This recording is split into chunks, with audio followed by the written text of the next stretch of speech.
Hi hello welcome back to our channel Anitha Vijay. இன்னைக்கு நம்மளோட சேனல்ல என்ன வீடியோ அப்படின்னா, மதியாதோர் வாசல் மிதியாதே அப்படிங்கிற ஒரு பழமொழியை நம்ம கேள்விப்பட்டிருப்போம். அந்த பழமொழியை நான்லாம் ரொம்ப ஸ்ட்ரிக்டாக ஃபாலோ பண்ணுவேன். ஏன்னா நமக்கு தன்மானம் அப்படிங்கிறது ரொம்ப ரொம்ப முக்கியம். நம்ம யார்கிட்டையும் எதுக்காகவும் போய் நிற்கலை. நம்மக்கிட்ட எதுவுமே இல்லைனா கூட இல்லாத நேரங்கள்லையும் நம்ம இருக்கிறத வச்சு எப்படி நம்ம ஃபேமிலியை ரன் பண்ணோம் அப்படிங்கிற மாதிரி தான் நம்மளோட லைஃப்பை அழகாக கொண்டு போகிறோம்.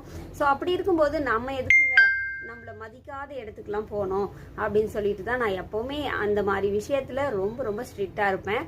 அதாவது நம்மளை மதிக்காத இடத்துக்கு போயிட்டு ஒரு இலை விருந்து சாப்பிட்றத விட நம்மளை மதிக்கிற இடத்துக்கு போயிட்டு ஒரு சொம்பு தண்ணி குடிச்சிட்டு வரலாம் அப்படிங்கிறது தான் என்னோட கருத்து. நான் இதை தான் ரொம்ப ஸ்ட்ரிக்டாக ஃபாலோ பண்ணிட்டு இருக்கேன். பிடிச்சிருந்தா லைக் பண்ணுங்க. பை.